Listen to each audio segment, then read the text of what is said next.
안녕하세요. 제과기능장 이재홍입니다.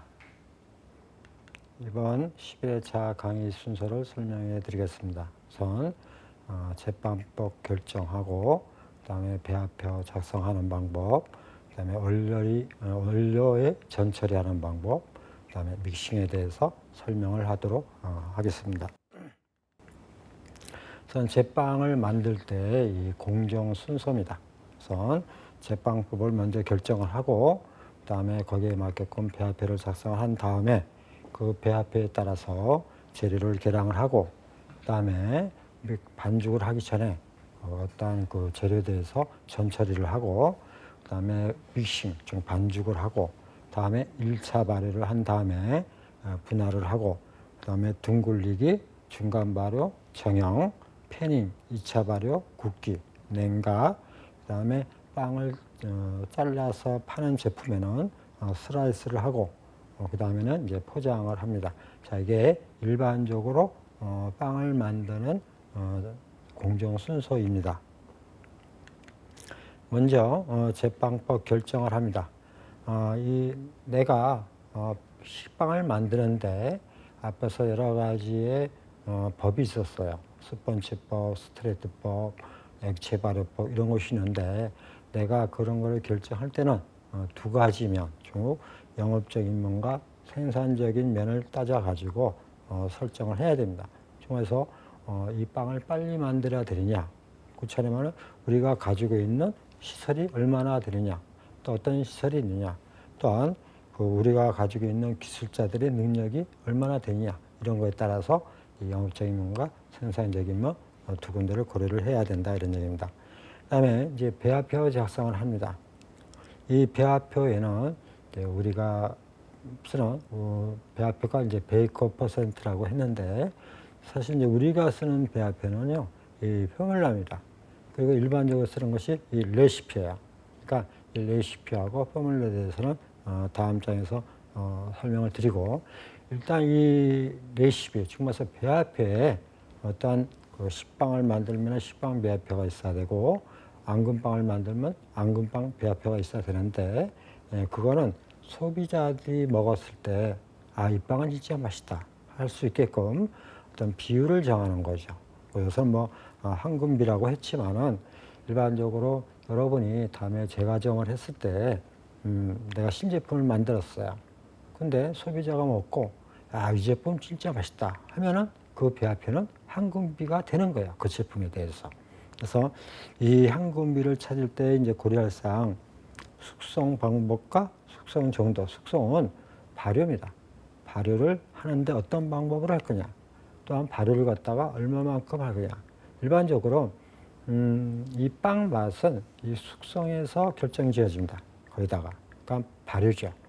그래서 이 발효 시간이 짧으면은 빵도 빨리 굳고, 그렇게 빵이 별로 맛은 없어요. 자, 그다음에 가스 발생력과 가스 보유력. 그래서 이제 이스트에서 설탕이 분해돼서 탄산가스가 나와요. 그러면 그걸 갖다가 이제 반죽을 해가지고 글루텐이 막아주죠. 그 막아줄 때에 이 보유력이 약하면은 빵이 덜 부풀게 되고 맛이 좀 덜해요. 근데 이 글루텐이 잘 돼가지고 가스 보유력을 잘 잡아주면은 부피가 많이 올라오게 되고, 그 안에 그 공기구멍하고 공기구멍 사이가 있는 반죽 사이가 얇아져요. 그러면 먹기가 편해집니다. 그다음에 세 번째, 고용분과 수분의 비율 정도. 그러니까 수분이 너무나 작게 들어가면은 노화가 빨리 돼요. 그리고 그다음에 이스트의 활력, 이런 것이 다 낮아집니다. 그러니까 물은 갖다가 많이 넣되 최대한 적당하게 찾아서 어느 비율까지가 가장 많이 넣는 거냐. 그러니까 최대한 빵반죽에는 물량이 많이 들어갈수록 좋아요. 근데 많이 들어가면은 반죽할 때도 어렵고, 또 작업할 때 또 달라붙고, 그러니까 거기에 가장 알맞는 황금비를 찾아야 된다. 다음은 이제 왼쪽에 있는 것이 포뮬라고, 자, 오른쪽에 있는 것이 레시피입니다. 그러니까 일반적으로 이제 포뮬라라고 하는 말은 아마 여러분들 지금 빵을 공부하시는 분들은 아마 처음 들어보실 거예요. 거기다가 이 뭐 텔레비에서 나오는 음식 방송 같은 거 보면은 다 레시피고, 또한 그 빵을 만드는 사람들이 얘기할 때도 다 레시피라고 이렇게 얘기를 해요. 근데 이 포뮬라하고 레시피하고 차이는 뭐냐면은, 이 포뮬라는 숫자로 돼 있는 겁니다. 지금 해서 밀가루 100, 그다음에 달걀 80, 그다음에 소금 1.8, 양파 15. 자, 이거는 항상 빵의 숫자가 바뀌어도, 양이 바뀌어도, 즉 말해서 이걸 가지고 양파빵 하나를 만든다. 근데 내가 10개를 만든다 그러면은 곱하기 10을 하면 10개의 분량이 나와요. 항상 맛은 같아요. 예, 비율이 같기 때문에. 근데 이 레시피를 보게 되면은 일반적으로 이제 정확하게 전부 다 숫자로 되어 있는 게 아니고, 보통은 이제 요리를 할 때 많이 쓰죠. 그러니까 이제 밀가루 티스푼, 그 다음에 달걀 1개 반, 그 다음에 소금 조금, 양파 1개, 그것도 중짜리. 그러면 양파 중이 몇 g이냐 이거죠. 그렇죠? 그러면 사람마다 다 틀려요. 그러니까 이 오른쪽 거 포뮬라는 누가 만들든 저 재료를 넣으면 저 맛이 나오는 겁니다. 똑같이. 근데 레시피는 달걀 1개 반, 달걀이 60g짜리도 있고 1개가 50g짜리도 있어요. 그럼 거기에 따라서 틀려지는 거죠. 그래서 정확하게 빵에서는 그 맛을 내기 위해서는 이 숫자로 표기한 포뮬라를 사용을 하는 겁니다. 이렇게 여러분이 이해를 하시면 돼요.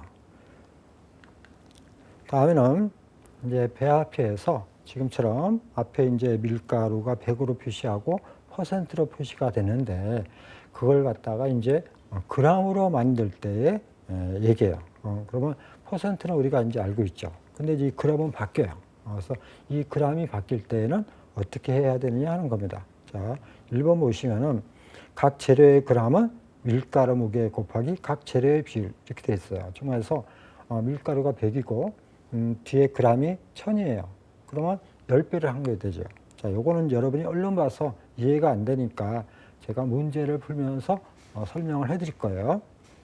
두 번째, 밀가루 무게는, 퍼센트는 100이라는 거 알죠? 항상 밀가루는 100이죠. 근데 이제 빵을 만들다 보면은 이제 개수가 틀려져요. 그럼 밀가루가 그때마다 바뀌어야 돼요. 그럴 때 이제 그 밀가루를 구하는 공식은, 자, 밀가루 비율에다가 총 반죽 무게, 그 다음에 총 배합률로 나눠주면 되는 거예요. 그 다음에 세 번째, 총 반죽 무게는 총 배합률에다가 밀가루 무게를 곱한 다음에 밀가루 비율로 나눠주면 돼요. 아마 무슨 얘기인지 잘 이해가 안 되실 겁니다. 그렇죠? 요거를 이제 문제를 풀면서 설명하면 조금 이해가 될 거예요. 다음, 네, 전철입니다. 이 전철이라고 하는 거는 반죽을, 재료를 단 다음에 반죽을 하기 전에 그 중간 단계예요. 정말서 체질이 있습니다. 가루를 재료 중에는 이제 체질을 해줘야 돼요. 왜냐하면 이 가루 속에 여러 가지 이물질이 있을 수가 있고, 그 다음에 재료가, 가루가 한 가지면 괜찮은데 여러 가지가 있을 수가 있어요. 그럼 그걸 다 고르게 섞어줘야 돼요. 그게 이제 체질입니다. 그 다음에 이제 3번하고 4번은 체질을 할 때에 밀가루가 내려가면서 공기랑 같이 내려가요. 그렇게 되면 이 밀가루 안에 산소가 들어가게 됩니다. 이 산소의 역할이 하는 거예요. 하나는 이스트 활동을 도와주고, 또 하나는 반죽의 산화를 시켜줘요. 그래서 이 체질이 중요하다는 얘기고, 그다음에 5번 보면은 내려가면서 공기를 품고 내려가기 때문에 밀가루의 부피가 체질하기 전에 100cc였다면은 150cc, 115cc가 된다 이런 얘기예요. 부피가 조금. 그다음에 그 내려가면서 이 공간이 비죠. 그럼 일로 반죽을 할 때 수분이 잘 들어가요. 그래서 물을 많이 먹습니다. 그래서 흡수율이 증가할 수 있다 이런 얘기예요. 그다음에 이제 일부 교재를 보면은 실기 시험 때는 체질하지 않는다 이렇게 표시되어 있는 게 있어요. 근데 이거는 이제 왜 그러냐면은 여러분들이 이제 지금은 필기 공부를 하지만 여러분이 이제 이걸 이제 뭐 금방 제가 볼 땐 금방 따실 것 같은데 금방 이 합격하시면 바로 실기를 보셔야 돼요. 제빵 실기를. 근데 이제 제빵 실기를 볼 때에 이제 체질을 해야 되느냐 안 해야 되느냐 이게 이제 많이 문제가 돼요. 근데 그게 왜 그러냐면은 저희 이제 카페에도 올라온 거 보면은 제가는 체질을 꼭 해야 되고 빵을 안 해도 된다 이렇게 하고 일반 교육기관에서 가르치는 거예요. 근데 일단은 체질을 하게 되면은 앞에서 여러 가지의 얘기가 그 이유가 있어요. 그렇죠? 먼저 이걸 간단하게 한 것이 이건데, 자, 첫째, 이물질 제거. 보관하는 동안에 그 날파리나 또한 나방 뭐 이런 것이 들어가서 이런 벌레들이 있을 수가 있어요. 그럼 체질을 하면서 걸러내는 겁니다. 그다음에 재료 분산, 밀가루, 그다음에 이제 이스트푸드, 탈취분유 이런 가루들을 갖다가 그냥 넣어서 반죽을 하면은 따로따로 이 글루텐 안에 갇혀요. 그러면 고르게 퍼지지가 않게 됩니다. 그러니까 체질을 할 때 한번 섞어준 다음에 체질을 하면은 같이 섞여지게 돼요. 그다음에 산소가 들어가죠. 공기가 들어가니까 이스트 활성이 좋아져요. 그다음에 밀가루도 반죽을 하면서 공기가 있으니까 글루텐이 결합이 잘 돼요. 그다음에 다섯 번째 부피가 내려가고 부피가 늘어나는 사이에 물이 잘 들어가기 때문에 밀가루의 물량도 더 추가시킬 수가 있는 거예요. 근데 이제 어떤 게 문제가 되냐면요. 우리 제과점에서는 빵을 만들 때 제과보다 이 밀가루 비율이 많습니다. 그러니까 양이 많으니까 제과점에서는 체질할 수가 없어요. 또 여러 재료를 섞은 다음에 이걸 덜어가지고 몇 번 할 수도 없고요. 그러다 보면 이제 공장의 밀가루도 많이 날리죠. 그러니까 이제 일반적으로 빵은 안 해도 된다. 이렇게 얘기를 하고 제과는 양이 작으니까 가루 제품이 체질해요. 근데 이제 빵도 여러분들한테 이제 권해드린 거는 실기를 보게 되면요. 빵 뭐 4개, 식빵 4개 정도뿐이 안 돼요. 양이 작습니다. 예, 그러면 충분히 체질을 하셔야 돼요. 그리고 체질하는 시간이 그렇게 오래 걸리지는 않아요. 근데 아주 좋아요. 발효가 빨리 되고 물도 많이 먹고 반죽도 빨리 되고. 그러니까 여러분들이 만일에 이제 실기를 볼 때에 제빵 시험을 볼 때 체질을 좀 해주시라는 얘기예요. 왜냐하면 그 이유가 여기 있는 거예요. 그렇죠? 예. 다음에는 이제 세이트에 대한 겁니다. 세이트는 일반적으로 눌려 있어요. 압착 혐오입니다. 그래서 그냥 이걸 부셔가지고 반죽할 때 물가에다 넣으면은 덩어리가 져 있기 때문에 잘 안 풀려져요. 그래서 이거는 일반적으로 4배에서 5배 되는 물 30도에다가 풀어 쓰는 게 가장 좋아요. 근데 이제 나중에 이제 물온도 계산법이라고 하는데 반죽의 온도가 스트레트법에서는 27도가 나와야 돼요. 그럼 27도가 나오게 하려면은 더운 여름에는 얼음물을 넣어야 되고 겨울에는 물을 데워서 넣어야 돼요. 이럴 때 이 온도가 30도가 넘거나 겨울에는 한 50도까지도 넣어요. 그리고 여름에는 얼음을 넣어가지고 한 5도까지도 물을 맞춰서 넣어야지 27도가 나옵니다. 그러면 이스트가 너무 온도가 높아도 안 되고 너무 낮아도 안 돼요. 그러니까 이제 제일 좋은 거는 이 물에 푸는 것이 가장 좋은데 그렇게 안 될 때는 이제 여러분들이 기억나실지 모르지만 반죽 믹싱기의 그 동영상을 봤을 때 밀가루에다가 이스트를 넣어서 이렇게 비벼서 사용을 했을 거예요. 그렇게 이제 하는 방법이 있고, 그다음에 이제 건조 혐오는 이 그 이스트를 아주 많은 이스트를 갖다 포자를 씌워놓은 거예요. 이스트가 활동 못하게, 그러니까 호흡을 못하게. 호흡을 하면 이스트가 죽거든요. 근데 이 포자를 갖다가 녹여줘야 돼요. 그 녹여주는 온도가 한 40도 정도 되는 겁니다. 그래서 녹여줘서 이스트 균이 나온 거를 이제 사용을 해야 되는 거예요. 다음에 이제 이스트 푸드입니다. 이스트 푸드는 이제 가루로 되어 있고 밀가루처럼 생겼어요. 그래서 요것도 아까 얘기한 대로 분유가 들어간다면 분유랑 또 이스트 푸드랑 밀가루랑 같이 채질하는 것이 좋아요. 다음에는 이제 우유입니다. 우유는 뭐 여러분이 이제 그렇게 할 수는 없겠지만 보통 원유가 있어요. 목장에서 바로 나온 거. 거기에는 이제 혈청 단백질이라는 게 있어가지고 이것이 빵을 갖다가 좀 반죽을 할 때 반죽이 잘 안 되게 돼요. 그래서 이걸 이제 끓여가지고 혈전 단백질을 불활성화 시킨 다음에 써야 되는 거고, 이제 시우는 일반적으로 우리가 이제 마트 같은 데 사서 바로 사서 먹을 수 있는 걸 시우라고 하는 거예요. 시판하는 우유. 자, 이 시우를 할 때는 보통은 보관을 냉장고에다 하죠. 그렇죠? 근데 이제 우리가 빵 반죽을 할 때 빵 반죽의 온도가 27도가 나와야 돼요. 근데 너무 차가운 우유를 넣으면 반죽의 온도가 안 올라가요.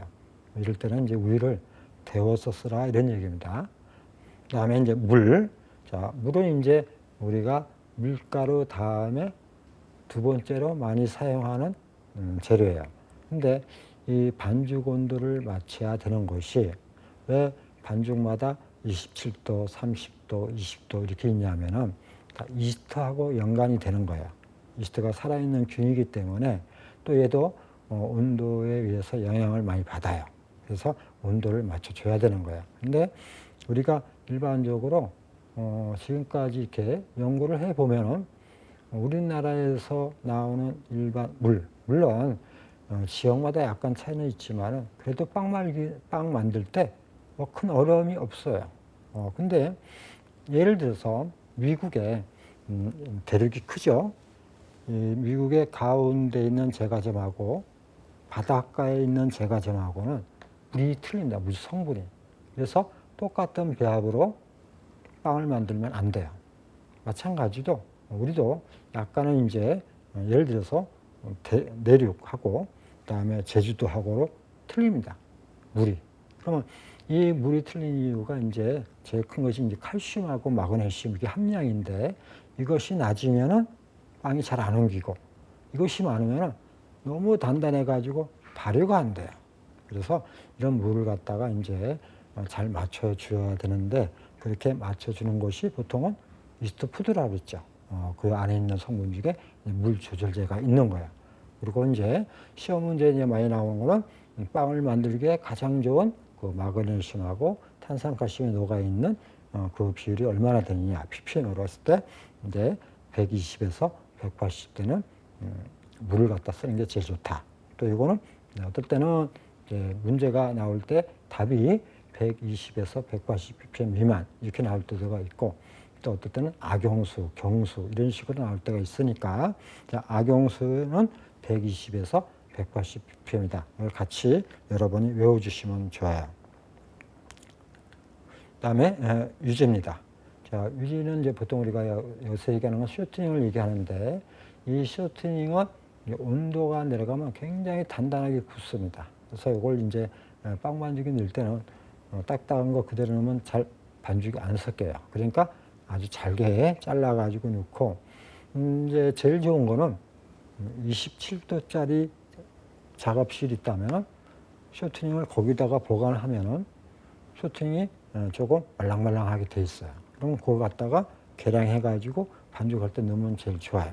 근데 우리나라 같으면 아직 그런 시설이 없어요. 그러니까 이제 특히 겨울에 쇼트닝을 갖다가 작업장에다 놓고 아침에 나와서 빵을 만들려고 하면은 쇼트닝이 너무 단단합니다.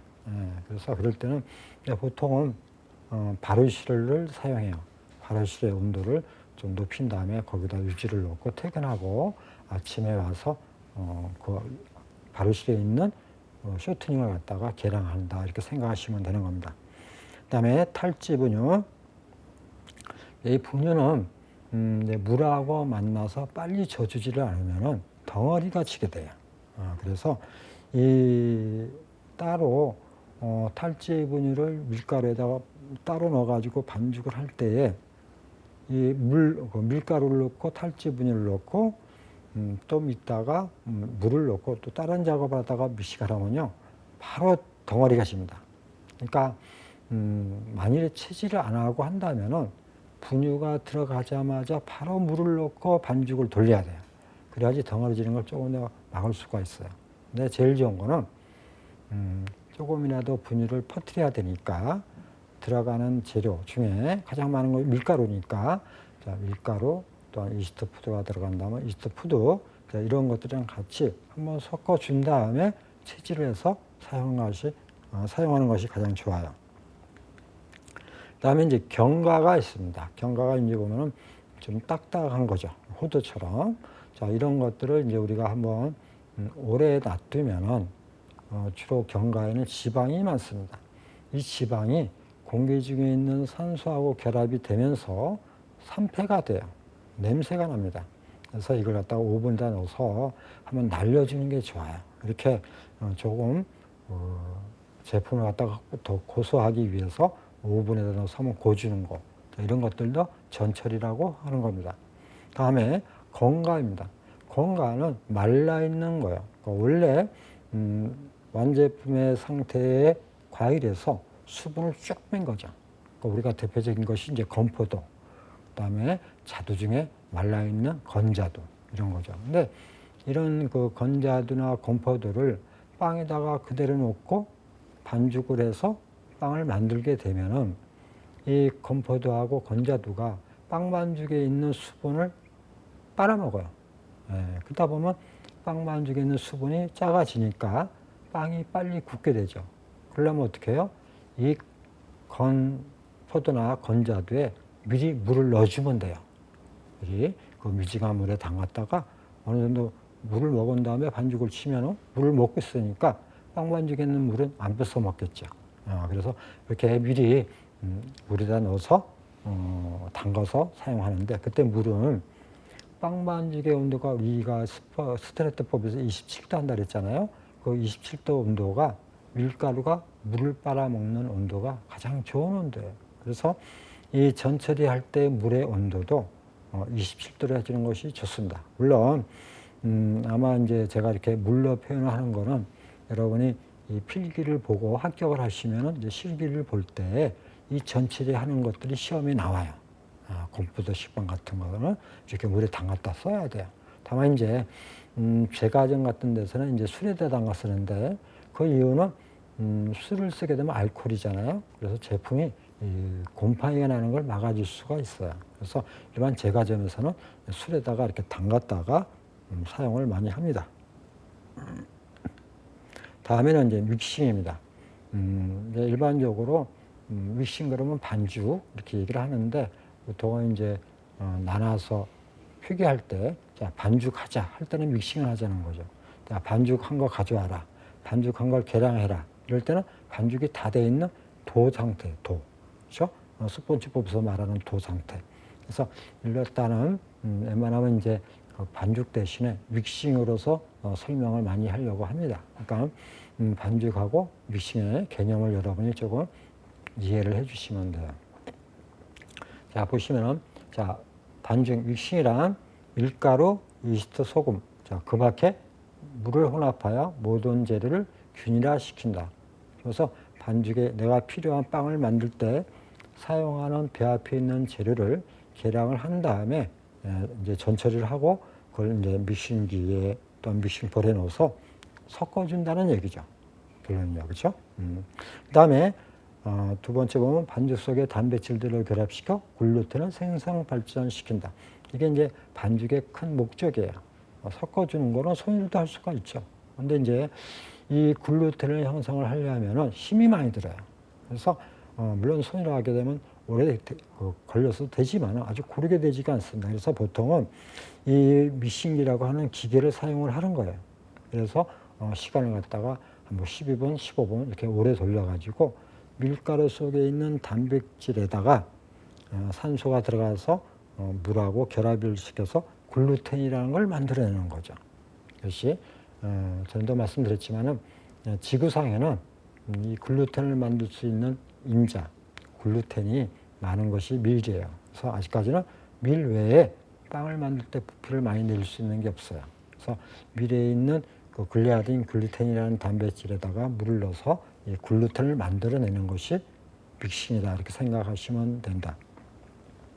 다음에 반죽에 산소를 혼입시켜 이스트의 활력과 반죽의 산화를 촉진한다.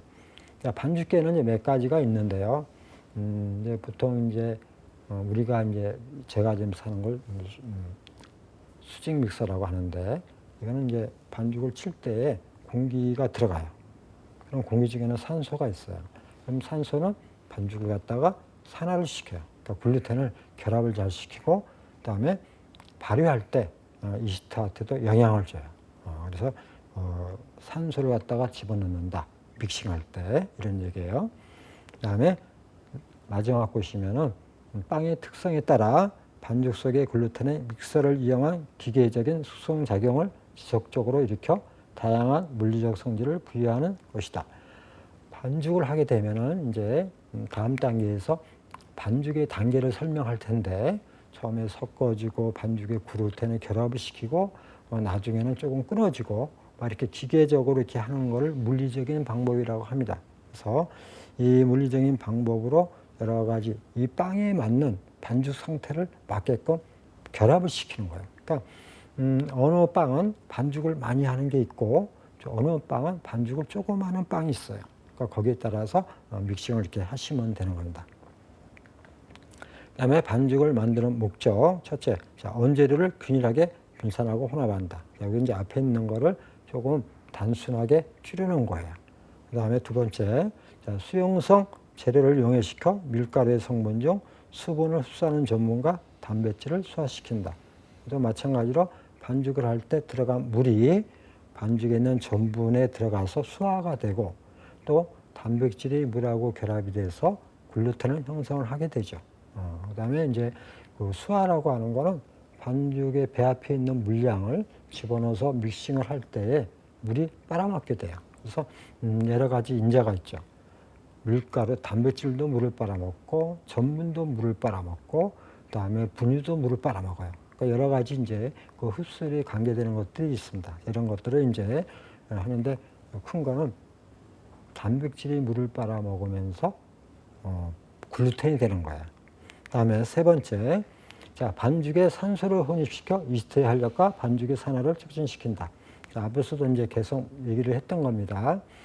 반죽을 하게 되면 공기가 들어가고 공기 중에는 산소가 있어요. 그래서 이 산소에 의해서 이스트도 살아있는 균이기 때문에 산소가 있으면은 설탕, 포당, 가당을 분해해서 탄산가스를 만들어내고 그 탄산가스가 빵을 부풀리게 하는 거예요. 그래서 반죽을 하는 동안에 이 공기가 들어간다 이렇게 생각하시면 됩니다. 그러나 공기에는 꼭 산소가 있다 이렇게 같이 생각을 해주시기 바랍니다. 다음에 네 번째, 글루텐을 생성시킨 후 숙성 발전시켜 반죽의 가소성. 가소성이라고 하는 것은 어느 온도 범위 내에서 변하지 않는 범위를 가소성이라고 합니다. 그다음에 탄력성, 잡아당기면 다시 들어가려고 하는 성질이죠. 그다음에 점성, 신장성, 흐름성 이런 것인데 이거는 바로 설명을 해드리겠습니다. 일단 탄력성을 보시면은 저항성입니다. 잡아당기면은 다시 들어가려고 하는 성질을 얘기를 하죠. 그다음에 점탄성은 끈적거리는 성질이에요. 그리고 신장성은 잡아당기면 쭉 늘어나는 성질을 얘기를 하고요. 그다음에 흐름성은 반죽을 해가지고 놓으면은 시간이 되면요 쭉 옆으로 이렇게 흘러지게 됩니다. 옆으로 퍼지게 되는 걸 얘기를 하는 거죠. 그다음에 이제 가소성은 반죽을 갖다가 밀었어요. 예를 들어서 중간 발효가 끝난 반죽을 쭉 밀었습니다. 그러면 그 반죽이 다시 원 상태로 오질 않아요. 이렇게 어느 범위에서 딱 이렇게 변하지 않은 영구 변형 상태를 얘기를 합니다. 그다음에 반죽을 만드는 믹싱 방법 중에 보면은 여러 가지가 있는데요. 일단 믹서기를 먼저 보고 설명을 드릴게요. 자, 요거는 이제 수평입니다. 그러니까 말하자면 그 옆에는 훅이라는 게 있는데 이 훅이 반죽을 섞어주는 거예요. 자, 이것이 이제 어떻게 고정되느냐에 따라서 수직형, 수평형 뭐 이렇게 얘기를 합니다. 그래서 일반적으로 우리 이제 제과점에서 많이 쓰는 것이 요 반죽이고 반죽을 갖다가 결합시켜 주는 것이 훅이다. 이렇게 알고 있으면은 다음에 이제 요 기계를 알고 있어야지 문제가 나왔을 때 답을 쉽게 찾을 수가 있습니다. 자, 이거는 이제 대형 공장에서 쓰는 수평 믹서기예요. 그러니까 원래 이것은 빵 반죽인 여기고 앞에서 봤던 그 믹서기는 가자형 반죽이에요. 근데 이제 이 지금 보시는 이 수평 믹서기는 문제가 뭐냐면은 이제 재료를 넣고 이렇게 치잖아요. 그러니까 뚜껑을 덮고 해야 돼요. 그렇지 않으면 밀가루가 다 날려요, 처음에. 그러다 보면 여름 같으면은 온도가 많이 올라갑니다. 뚜껑을 덮고 보니까 반죽할 때 반죽에서 열이 나와요. 그래서 이제 이런 믹서기는 여기서는 안 보이지만은 이 양옆에 층이 이중으로 돼 있어요. 그래가지고 이 안에 물이 들어가게 돼 있습니다. 그래서 자동으로 반죽을 치는데 반죽의 온도가 27도가 안 되면은 차갑죠? 그럼 뜨거운 물이 들어갑니다. 반대로 반죽이 너무 열을 받아서 뜨거워요. 그럼 찬물이 들어갑니다. 그래서 자동적으로 27도가 되게끔 물이 이 믹서기 양옆에 이중 구조로 되어 있는데 글로 들어갔다가 나왔다 하면서 반죽 온도를 맞춰주는 거예요. 다음에 이제 앞믹서기인데 암은 팔이라는 뜻이죠. 자, 앞에 있는 거는 처음에 수직형은 훅이 옆으로 돌아가면서 반죽을 쳐주는 거예요. 다음에 수평형은 반죽이 날이 이렇게 돼 있어가지고 이렇게 돌아가면서 벽에다가 반죽을 쳐주는 겁니다. 다음에 암은 그런 것보다 약간 틀린 것이 이거는 반죽을 이렇게 이겨주는 겁니다. 이런 식으로. 이렇게 하는 것이 지금 사진을 보시면은 두 개의 이렇게 팔같이 생긴 게 있어요. 이건 이제 앞에서 하는 거 반죽기가 세 개 다 틀린 역할을 하는 겁니다. 자, 그걸 보시면은 일단 1번 혼합형인데 이 수직형 맨 처음에 보여드린 반죽은 혼합할 때 주로 사용을 하는 거예요. 그리고 두 번째 수평으로 된 믹서기 이거는 반죽을 벽에다 쳐주면서 이기는 역할을 해주는 겁니다. 그리고 이제 세 번째 앞 믹서기는 두드림 반죽을 만들 때 사용하는 거예요. 그래서 이 믹서기의 종류에 따라서 제품도 틀려지게 나오고 그다음에 글루텐 형성도 틀려지게 되고 또한 밀가루의 종류도 틀린 것을 사용할 수가 있어요. 그래서 다만 이제 원래는 두 번째 사진 수평형이 빵 반죽이 제일 적당하지만은 사실 우리 제과점에서는 이런 걸 갖다 놓을 수 있는 공간도 없고 또 규모도 크고 또 한 번에 많은 양을 해야 되고 그러다 보니까는 이제 우리가 첫 번째 봤던 수직형 믹서기에다 빵 반죽을 하게 돼요. 근데 그렇게 되면 문제가 뭐냐?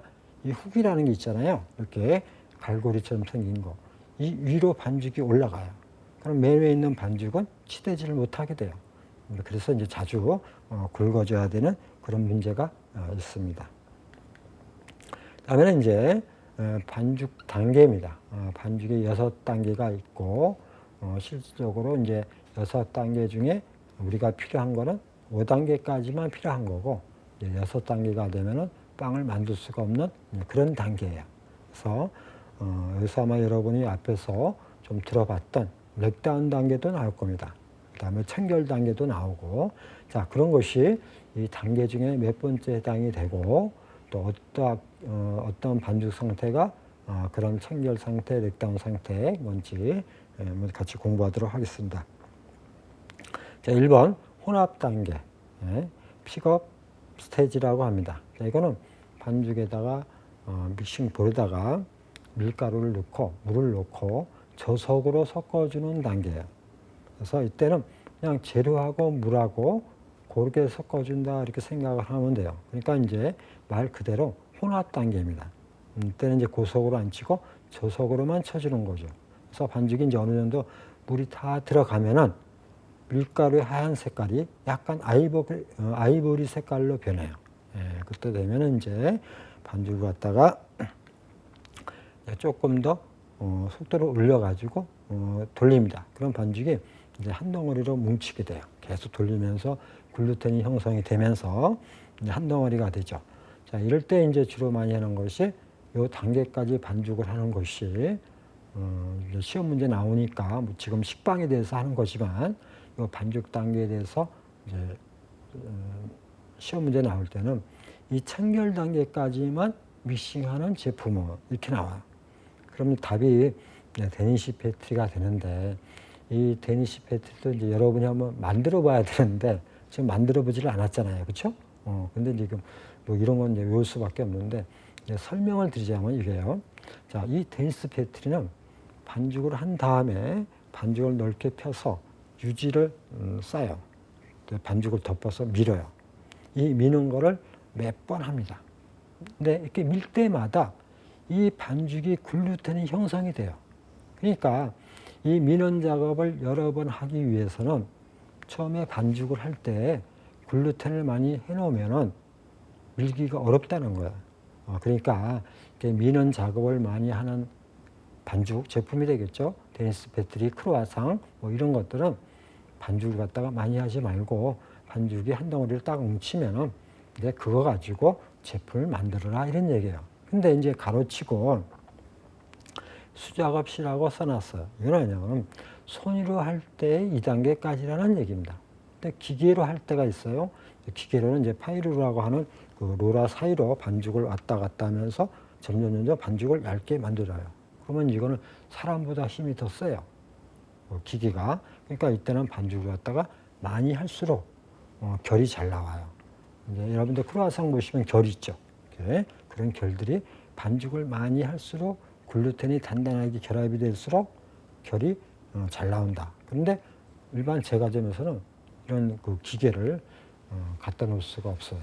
공간을 많이 차지하기 때문에. 그러니까 손으로 하게 돼요. 손으로 하기 때는 반죽을 이 정도까지만 해달라 이런 얘기예요. 다음에 발전 단계입니다. 자, 발전 단계는 이제 반죽을 계속 치면은 이제 단백질이 물하고 결합되면서 글루텐이 형성이 돼요. 이 글루텐이 가장 많이 형성이 된 단계를 발전 단계라고 합니다. 그러니까 이때는 반죽이 빛이 없어요. 물을 다 빨아먹었어요. 그래서 약간 뭐랄까 반죽이 어느 정도 제대로 되면 빛이 나야 되는데 이 상태는 빛이 없이 그냥 뭐랄까 반짝거리는 게 없어요. 이거 잡아당기면 잘 늘어나지가 않아요. 근데 요때를 요 반죽 가지고 만드는 것들은 뭐냐면은 모양 내는 빵이에요. 그래서 반죽에 힘이 있어야지만, 그래서 내가 요 반죽을 길게 밀어가지고 까베기 도넛을 만들어야 되겠다. 그럼 까베기처럼 이렇게 돌아가 있어야 되잖아요. 그러면 반죽이 힘이 있어야 돼요. 그러면 요 단계까지 만드는 것이 이렇게 모양을 내는 제품을 만들 때는 요 정도까지만 한다. 그다음에 이제 네 번째가 최종 단계인데요. 이 최종 단계는 식빵을 만들기에 가장 좋은 단계를 예를 든 거예요. 그러니까 모든 빵은 이 식빵을 기준해서 나왔다 생각을 하시고 이 식빵의 이론이 모든 빵 앞에 있다 생각을 하시면 돼요. 그러니까 식빵을 이해를 하시면은 다른 빵들도 이해가 돼요.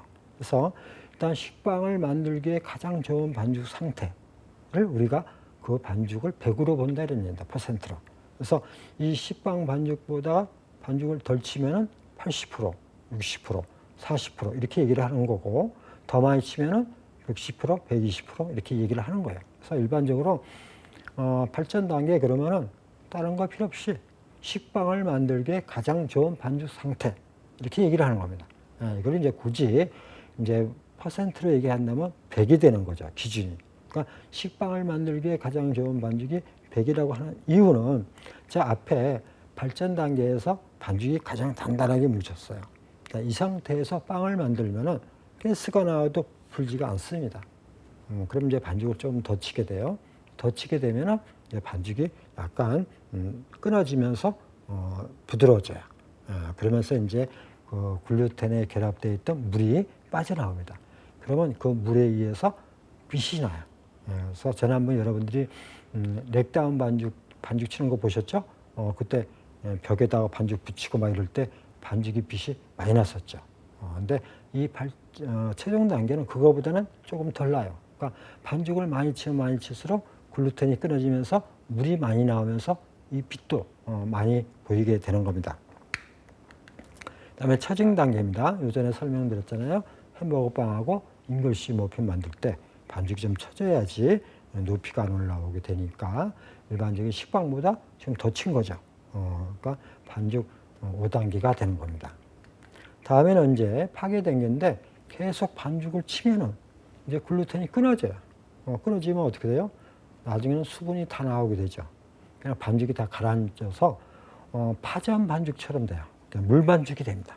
그래서 뭐 이제 그 전에 블랙다운 단계는 반죽이 이제 물이 계속 나오면서 반죽 글루텐이 끊어진 거죠. 그럼 이 빵으로 빵을 만들어도 가스를 잡을 수가 없어요. 그러니까 빵이 부풀지가 않게 되죠. 그러니까 이거 제 120%까지는 정말 앞에 렉다운 단계까지는 잉글리시 머핀이나 햄버거 빵처럼 높이보다 옆으로 퍼지는 거는 만들 수가 있어요. 근데 이제 이 파괴 단계, 블랙다운까지 가면은 아예 반죽이 부풀지 않습니다. 그리고 가스가 다 빠져나가요. 그러니까 빵이 굉장히 딱딱하죠. 그러니까 이걸로는 이제 빵을 만들 수가 없는 그런 단계가 되는 거예요. 예, 그 반죽을 하다 보면 이제 중요한 게 배합회를 짤 때 물량입니다. 물이 이제 잘 맞아야 되는데 그때 이 들어가는 재들이 물을 빨아먹게 돼요. 그래서 보시면은 단백질은 1% 증가할 때 물을 1.5에서 2%를 더 먹어요. 그러니까 순수한 전분 중에 깨진 전분은 1% 증가할 때마다 2%의 물을 먹습니다. 그리고 설탕 5% 증가할 때마다 약간 이게 찐득거리거든요. 그러니까 물을 줄여요. 얼마? 1% 정도 감소를 합니다. 그 다음에 분유 1% 증가 시 분유가 건져져야 되거든요. 물을 빨아먹어요. 그래서 물을 갖다 더 넣어줘야 돼요. 0.7에서 1% 증가. 그 다음에 반죽의 온도가 5도 올라갈수록 물은 반대로 3%로 감을 해준다.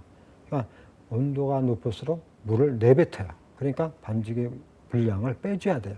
그 다음에 소금을 처음부터 넣지 않고 만일 그 픽업 단계에 넣으면은 이렇게 소금을 나중에 넣는 게 클린업 단계에 넣는데 이 클린업 단계에 넣는다는 얘기는 처음에 설탕, 소금 다 넣을 때 소금을 안 넣는 거예요. 근데 처음부터 넣으면 소금이 물을 빨아먹고 소금이 이제 녹은 다음에 거기서 나온 물이 반죽에 들어가게 돼요. 그러니까 처음부터 물 갖다가 소금을 넣게 되면은 흡수량이 8% 정도 준다는 얘기예요. 그 다음에 소금을 클린업 단계에 넣으면은 흡수량이 많아진다. 그러니까 보통은 소금을 반죽을 어느 정도 물을 먹인 다음에 그다음에 이제 청결 상태에 이제 넘어가기 전에 소금을 넣으면 좋은데 근데 사실 이제 우리 제과점에서는 모든 재료를 다 넣고 하죠. 편하니까. 예, 근데 원래는 소금을 이제 큰 공장에서는 나중에 넣습니다. 왜냐하면 믹싱도 빨리 되고 물도 많이 먹고 그러니까 이제 전기세가 굉장히 절약이 돼요. 예를 들어서 1년이면은 굉장히 큰 전기세가 절감이 되는 겁니다. 그래서 사실 우리 제과점은 뭐 이렇게 하는 데는 별로 없고요. 큰 양산 공장, 대규모 공장은 소금을 나중에 넣는 이 후연법을 사용을 합니다. 다음에 반죽 시간에 영향을 미치는 요소입니다. 우선 반죽기의 해동 속도가 느리고 반죽량이 많으면 반죽 시간이 길어지게 됩니다. 두 번째는 소금을 처음부터 넣으면 반죽 시간이 길어지고 클린업 단계에 넣으면 반죽 시간이 짧아집니다. 그 다음에 유지와 설탕의 양이 많아지면 반죽 시간이 길어지게 되고 네 번째 분유하고 우유 양이 많으면 칼슘이 있기 때문에 반죽하는 시간이 또 길어지게 됩니다. 다섯 번째 유지를 갖다가 변선된 클린업 단계 이후에 넣으면 반죽 시간이 짧아집니다. 그러니까 일반적으로 유지도 처음부터 넣지 않고 반죽이 어느 정도 결합이 되고 물을 먹고 그다음에 약간 글루텐이 형성된 다음에 유지를 넣는 것이 보통이에요. 다음에 여섯 번째, 자, 물 사용량이 많아 반죽이 질면은 글루텐이 변성되는데 방해를 받아서 반죽 시간이 길어진다. 일곱 번째는 반죽 온도가 높을수록 글루텐으로 변성되는 속도가 빨라져 반죽 시간이 짧아진다. 그 다음에 여덟 번째, 자, pH 5.0 정도에서 글루텐이 가장 질겨지기 때문에 반죽 시간이 길다. 그러니까 이 pH에 대해서도 앞에 설명을 좀 드렸으니까 이 pH가 우리 반죽을 할 때도 영향을 준다는 거예요. 그 다음에 9번, 자, 밀가루 단백질이 양이 많고 질이 좋고 숙성이 잘 되었을수록 반죽 시간이 길다. 그러니까 지금 설명을 드린 거는 어떤 것이 반죽 시간을 길게 하냐, 짧게 하냐, 그런 요인을 설명을 드린 거예요. 그 다음에 반죽 온도 조절입니다. 이 빵 반죽을 할 때 반죽 온도가 27도 나와야 되잖아요. 그러면 그 27도를 나오게 하려면은 이제 어떻게 하냐 하는 거예요. 그래서 보통은 이제 물 가지고 이렇게 조정을 합니다. 그래서 요거는 이제 다음에 그 문제를 풀면서 설명을 드리도록 하겠습니다. 그래서 일반적으로 이 반죽 온도 조절을 할 때는 밀가루가 물을 먹고 또 우리가 이제 유지를 넣고 달걀도 넣고 이럴 때 그 부수적인 거에 대한 온도를 계산해서 빵 반죽을 하게 되면은 27도가 나와야 돼요. 그래서 그런 것들을 이제 계산해 가지고 하게 됩니다. 이제 우리가 이제 계산을 할 때, 물 온도 계산할 때 이제 필요한 요인들이에요. 그래서 실내 온도, 작업실의 온도를 얘기합니다.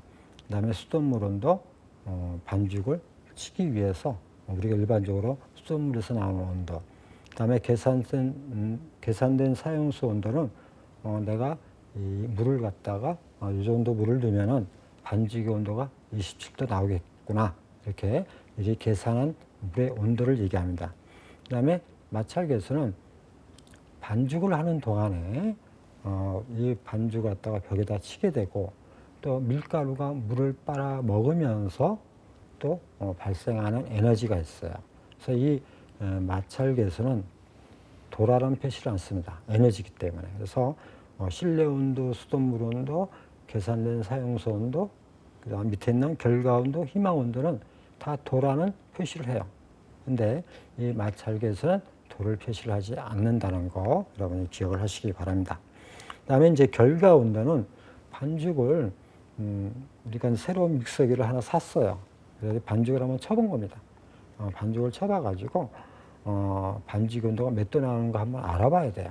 그래야지 이 믹서기를 가지고 반죽을 할 때에 이 믹서기가 우리가 반죽을 하는 이 식빵 반죽에 돌릴 때 마찰계수가 얼마큼 나오느냐는 걸 알 수가 있어요. 그래서 먼저 한번 반죽을 쳐볼 때 나온 온도를 결과 온도라고 하는 겁니다. 이거는 그냥 한번 뭐랄까 27도를 기준으로 한 게 아니고요. 그냥 믹서기가 와서 그대로 있는 수돗물 가지고 반죽을 쳤을 때 나온 온도를 결과 온도라고 한다. 이렇게 생각하시면 된다. 다음에 희망 온도입니다. 이거는 이제 내가 스트레이트법에 할 때 희망 온도는 27도가 되는 거예요. 스펀지법에서 스펀지 온도는 24도가 되는 거죠. 자, 냉동빵에서 냉동 반죽의 희망 온도는 그럼 몇 도가 될까요? 20도가 되겠죠.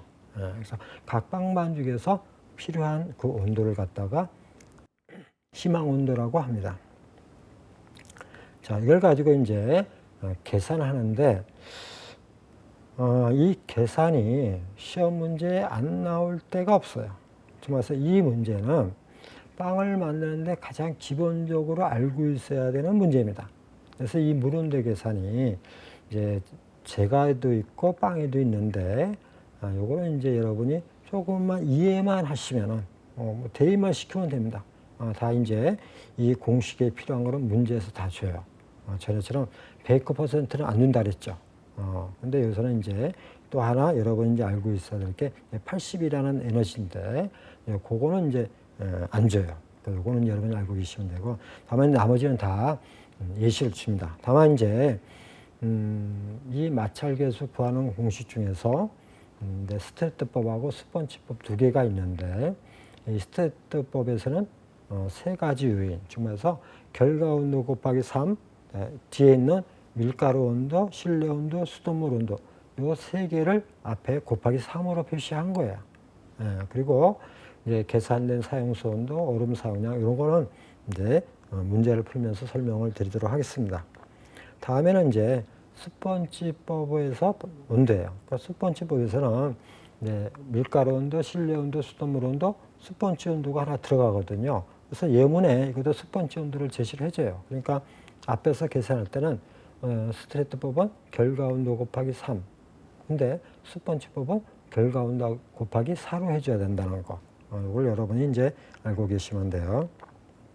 그 다음에 이제 그 믹서기에 그 반죽을 한 다음에 이 반죽의 힘, 특성, 이런 거를 측정하는 기계들입니다. 그래서 믹서 그래프가 있고요.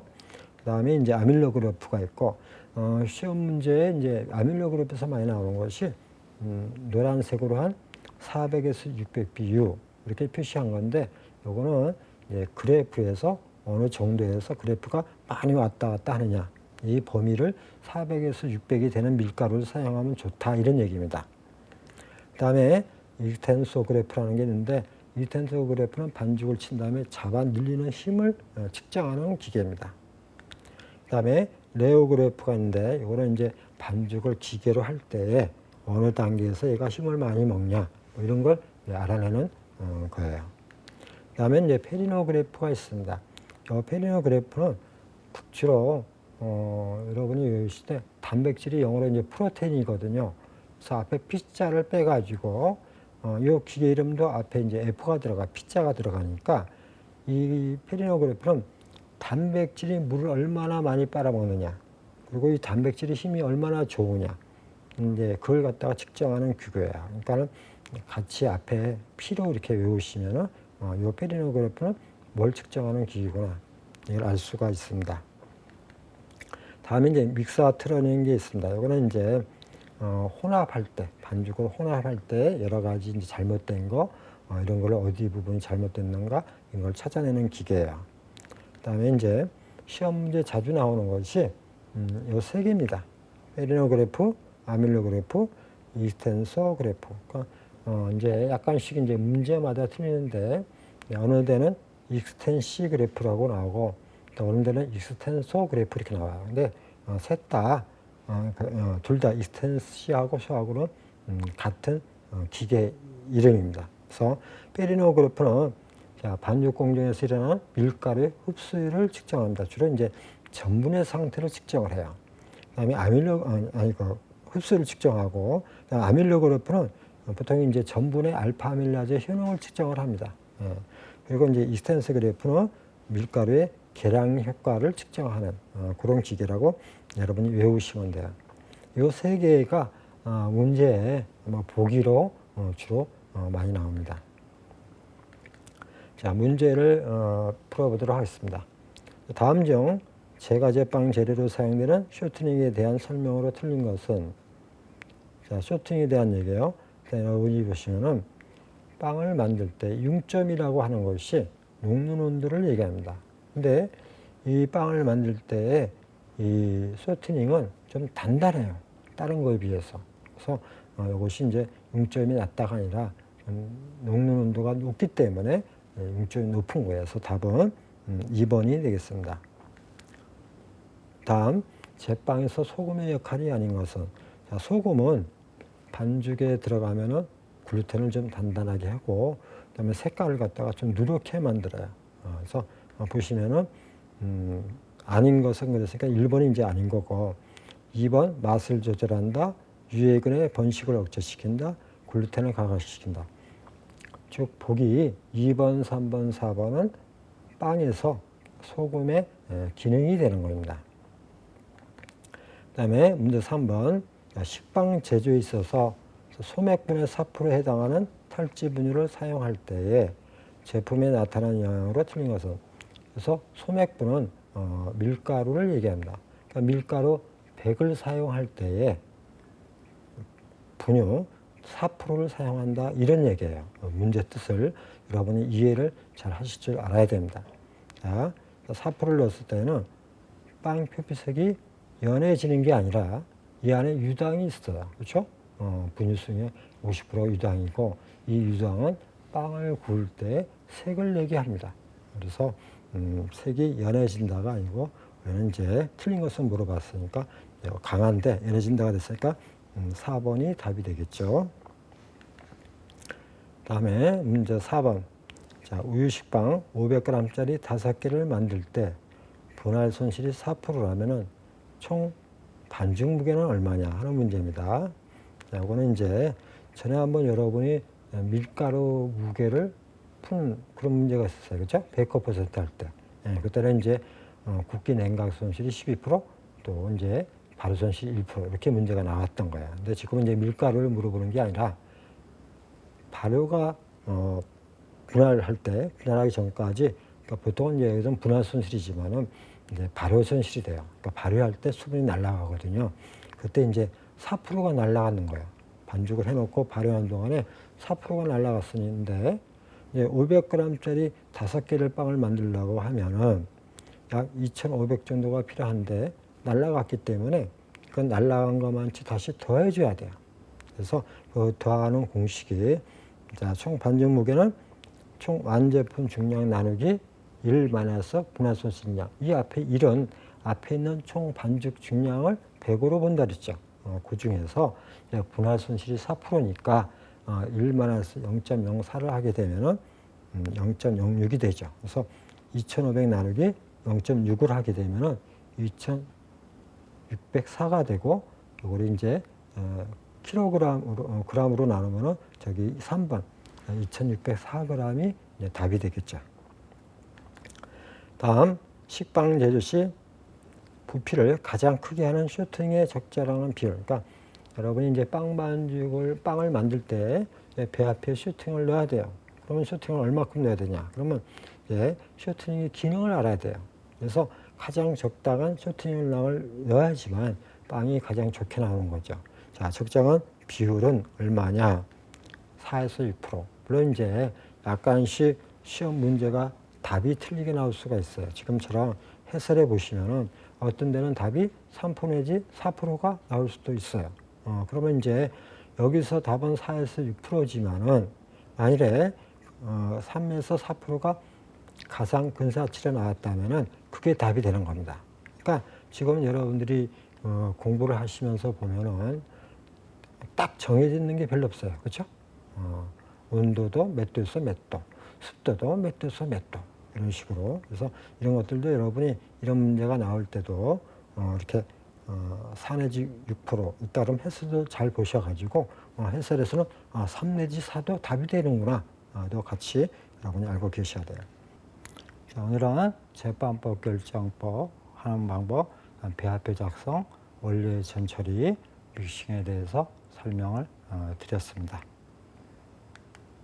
다음 시간에는 빵을 만들 때 가장 중요한 1차 발효에 대해서 강의를 하겠습니다. 그동안 여러분들 수고하셨습니다. 감사합니다.